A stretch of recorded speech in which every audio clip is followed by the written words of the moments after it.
marka isaga ayaan kusoo dhaweynaya in kelmadiisa yiraahdo madaxweyne soo dhaweey.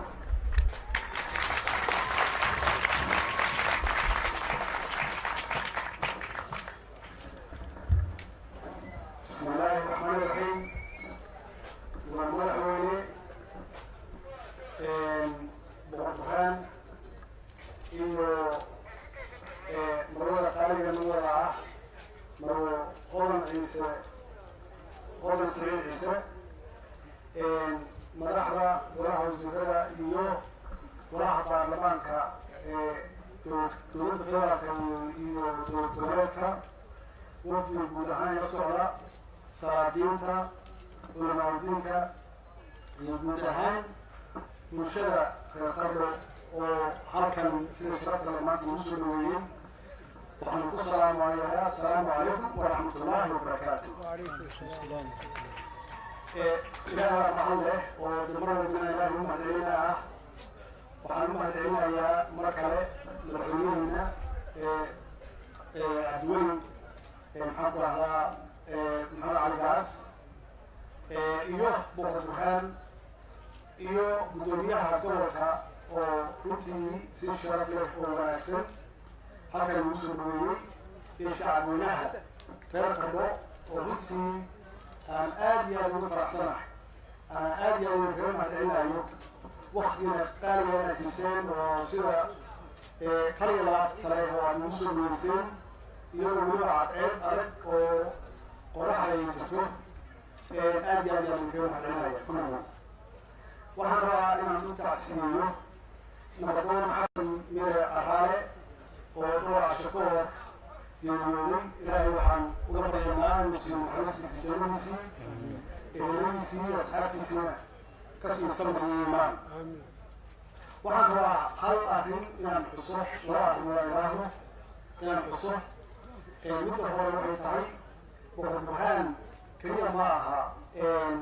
boqor Soomaaliyeed iyo boqor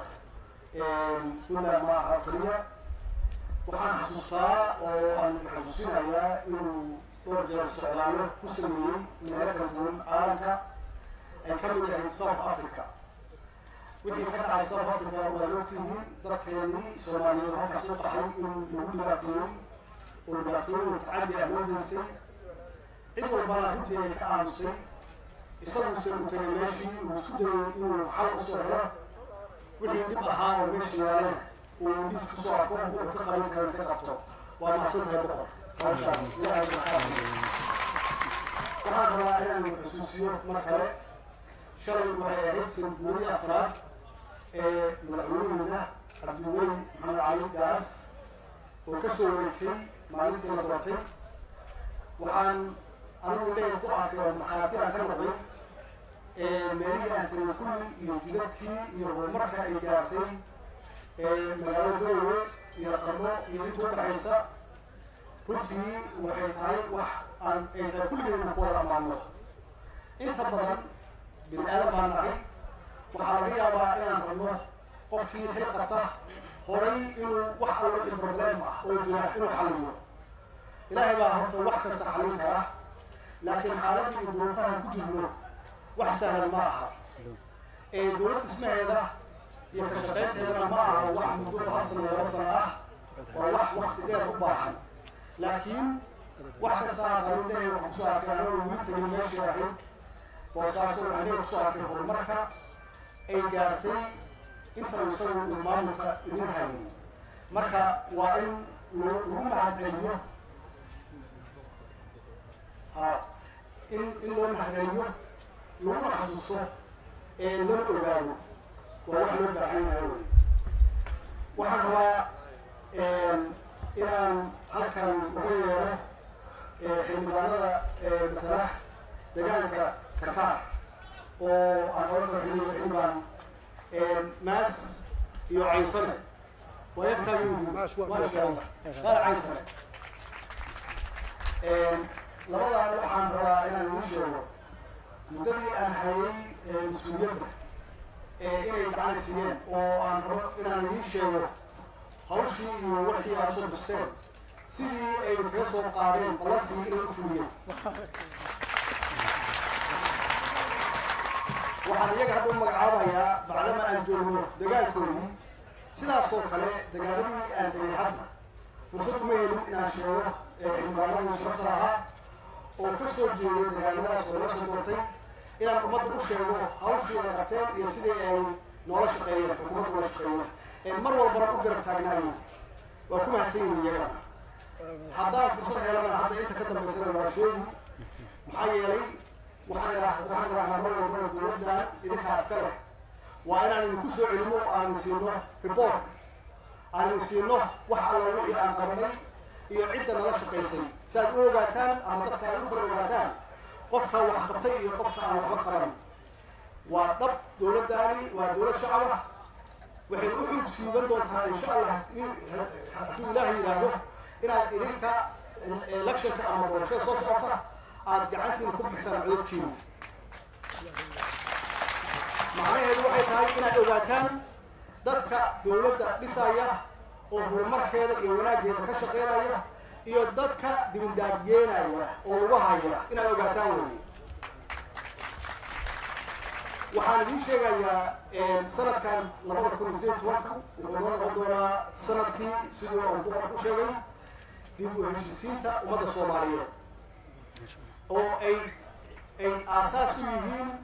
ama ay hogaaminayaan salaadiinta Soomaaliyeed iyo dhaqankooda ay hogaaminayaan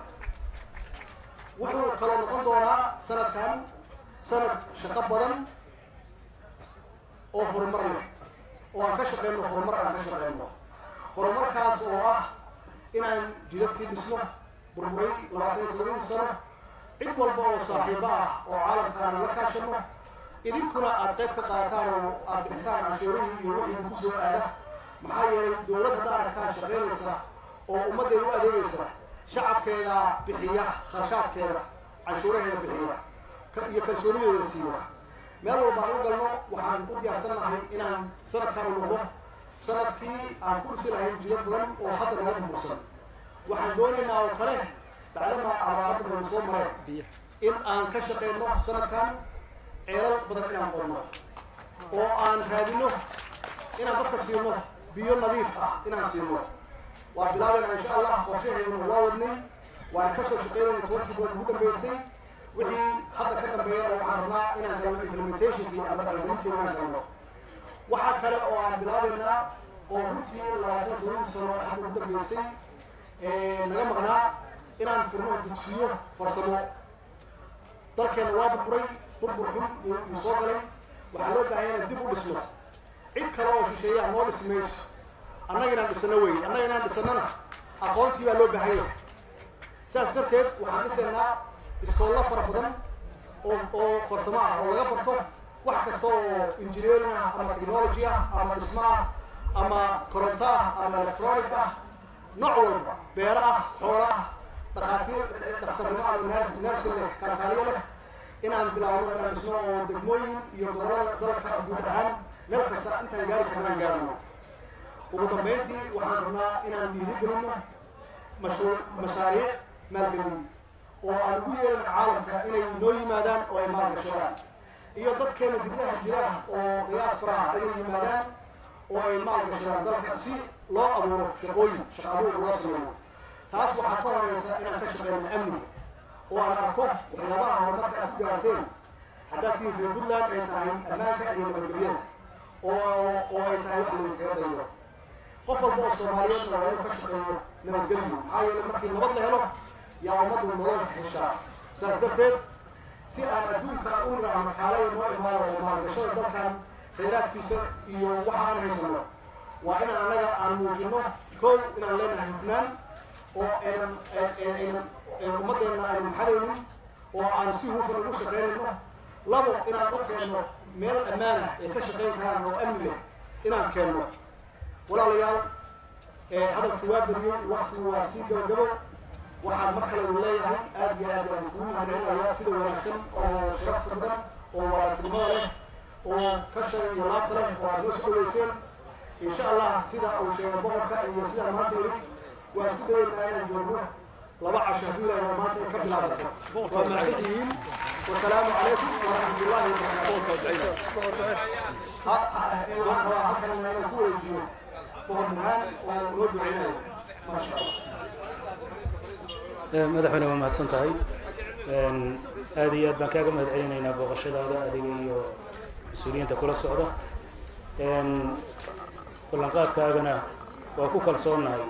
qalbi wanaaggaaga iyo soomaalinimada iyo sidaad u jeceshahay inaad u meelmarisid insha allah bismi illaahi kariim dib u heshiisiinta iyo mashaariicda waxa ugu weyn runtii waad aragtay meelahan puntland waddooyinka waxaan filayaa waddooyinka hadda muhimka ah oo aan rajaynayno insha allahu inaad indhahaagan aad ku aragtid waddada madaxweyne cabdiweli uu dhagax dhigay oo bayla ilaa xaafuun ilaa qardho isku xidha waddada kala bayr ilaa iyo caluula waddooyinka kale dhulka aan waddooyinka lahayn sida waddada gobolka gedo oo kaleeto waddada hobyo iyo isku xidha muxuu ahayey deegaanada ilaa laamiga waddooyinka intaan anagu ku filayn wax badan baa laga qabtay laakiin kaabayaasha dhaqaalaha kuwaas ugu horeeya waan rajaynaynaa insha allahu iyo meelaha kaleeto aanan hadda xasuusnayn intaba inaad wax ka qaban doontid ilaahay waxaan kaaga baryaynaa inuu ku xifdiyo ilaahay waxaan kaaga baryaynaa inuu ku gaarsiiyo hamigaaga iyo fikirkaaga soomaalinimada in ilaahay kugu guuleeyo ilaahay waxaan shacabka soomaaliyeed u weydiinayaa oo ilaahay ka baryaynaa inuu amni iyo istiqraar iyo horumar iyo qarannimadeeni iyo sharafteeni dib inoogu soo celiyo ilaahay waxaan ka baryayaa ilaahu bogayaga burcadiisu mari ilaahu khilaafka naga dhex saar ilaahu dhibta iyo mushkilada aanu ku jirno rabbi waqti dheer baanu kusoo jirnay ilaahu naga badbaadi rabbi ilaahu waan kuu soo noqonnay waa kuu toobad keennay ilaahu waan kuu toobad keennay ilaahu gafkayga waanu qirannay ilaahu waa kuu toobad keennay rabbi dhibta naga saar ilaahu abaarta naga saar ilaahu qaraxa iyo xabadda iyo dhibta rabbi naga saar ilaahu walaalo isjecel